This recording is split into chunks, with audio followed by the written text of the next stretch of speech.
How's it going, everyone? In today's video, I'll show you on how you can lock mouse on screen in Roblox. Now, it's going to be extremely simple. Basically, head over to a Roblox game first.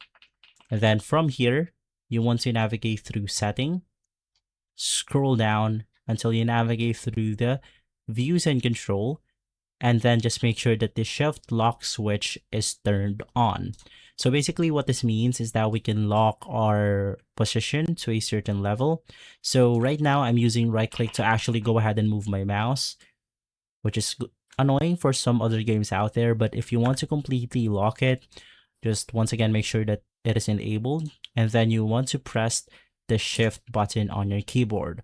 From there, this will actually lock the mouse itself into a certain spot, so it will then look something like this. And if you want to go ahead and disable it, just press the same thing again, which is going to be the shift key, and now we can move our mouse freely. And so guys, that's how you simply go ahead and do it. If this video has been helpful, leave a like, subscribe, and follow us for more videos like this. Thanks for watching.